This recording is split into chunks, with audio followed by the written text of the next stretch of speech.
لا الہ الا اللہ پڑھ، لا الہ الا اللہ۔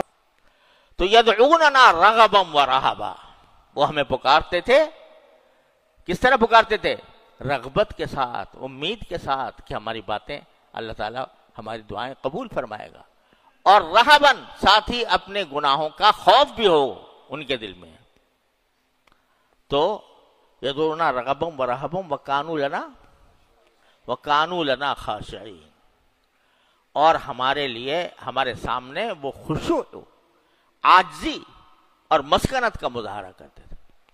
یہ صفات بیان فرمائیں دعا کی قبولیت کا اعلان کرنے اور اس کا ذکر کرنے کے فوراً بعد، کہ ہم نے ان کی دعا قبول کر لی، یحییٰ علیہ السلام ان کو عطا کر دیے، اور ساتھ ہی ان کی بیوی کو تندرست کر دیا، اور ان کی حالت ہی ایسی تھی کہ وہ ایک دوسرے سے بڑھ چڑھ کر نیکیوں میں حصہ لیتے تھے، اور ہمیں بیم و رجا کے عالم میں خوف اور رجا کے ساتھ ہمیں پکارتے تھے، اور وَكَانُوا لَنَا خَاشِعِينَ، اور ہمارے سامنے ان کے دل نرم ہو گئے تھے۔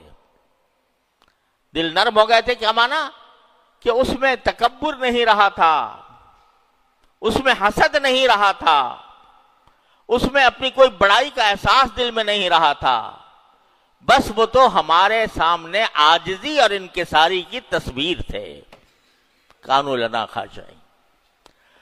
تو یہ سارے اللہ تعالیٰ نے جو سارے واقعات بیان فرمائے ہیں، یہ محض قصہ کہانی نہیں ہے، اس میں ہمارے لیے ایک ایک قدم پر سبق ہے، کہ جب کوئی آدمی اللہ تبارک و تعالیٰ کا ہو جائے تو اللہ اس کا ہو جاتا ہے۔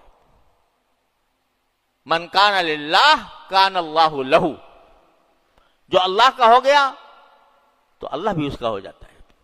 اللہ کا ہونے کے کیا معنی؟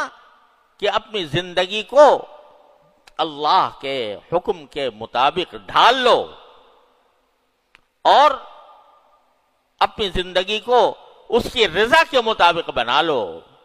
تمہارے ظاہری اعمال، تمہارے باطنی اعمال، تمہارے افکار، تمہارے تصورات، تمہارے خیالات، سارے اللہ جل جلالہ سے متعلق ہوں،